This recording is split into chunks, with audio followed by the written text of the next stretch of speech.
Joining me is Nationals frontbencher Barnaby Joyce, the former Deputy Prime Minister. Barnaby Joyce, really seriously, you know, you can see already where this voice is going, can't you? I mean, people are going to be too terrified to say boo to it.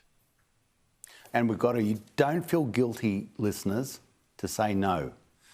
Honest to God, down here, it's hard. There's only really a few of us, a hand of us, who are actually actively writing op-eds, putting things on social media, giving speeches in Parliament against this. But it's going to be the biggest change in your life. This is bigger, honestly, than the referendum about whether we become a republic. This is more important. This affects your life, and don't be sucker punched into giving up on it. I was looking at some of this stuff. I've been, here you go, reading all up on it.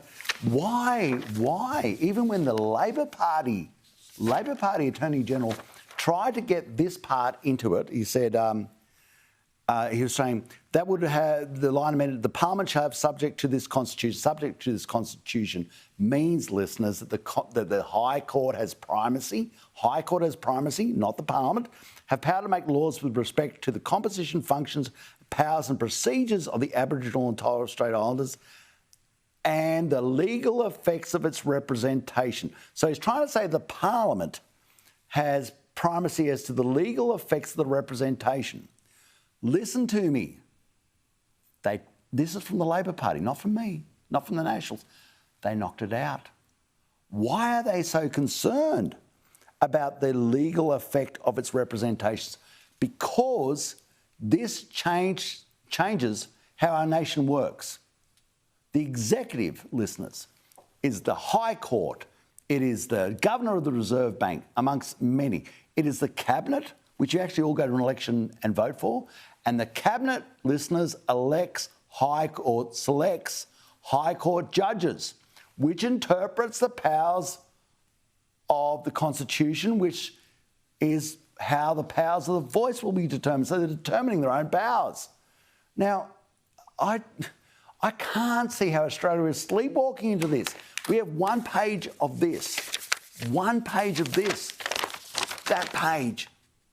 That could change how this nation works. And it is not good. But as I said before in another program, you got to get fired up. Because if you don't get fired up, this rubbish will go through. And we will have differentiated Australia on the premise of your DNA, on your race. And even if I go to the left side, that actually disabuses Article 1 of the Human Rights Convention, the Declaration of Human Rights, which says all beings are born free and of equal dignity and rights. After this goes through, you're not born of equal rights. You're born of different rights.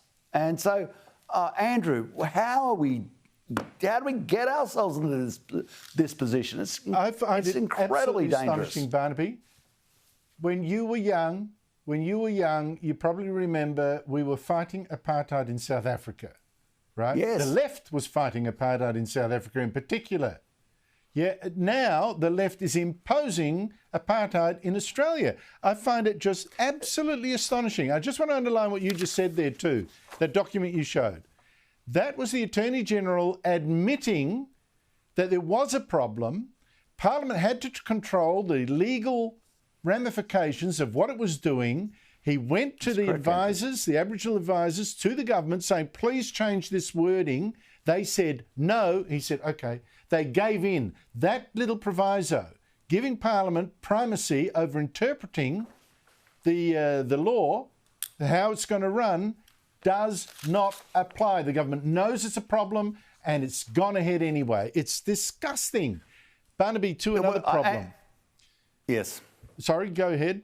Oh, well, it's just, remember, listeners and Andrew, that change to have the Parliament to able to deal with the legal effects of its representations of the voice, that's not come from Barnaby, crazy redneck hillbilly from Danglemar. That's come from the Labor Party. The Labor Party Attorney General. And that's why you do not see the Solicitor Generals, who, listeners, is the independent legal advice of the government. They haven't tabled his advice.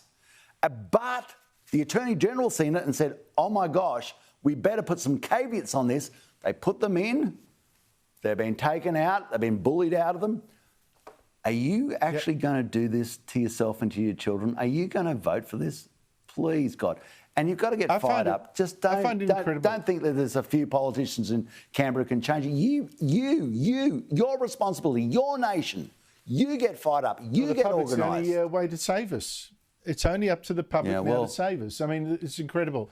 And, you know, shame on all the Labor Party members who are going on the vibe of the thing, knowing that in practice it'll be really dangerous. Shame on them. Well, I'll give you an example of that. Just before you go, on the Waitangi issue, what's happened with the Voice of Parliament in New Zealand, have a look what's happened where they started and where it is now. Where it is now. It's become a quasi-judicial body within New Zealand. Do you want that in Australia? Please, God, please tell me you don't want that here.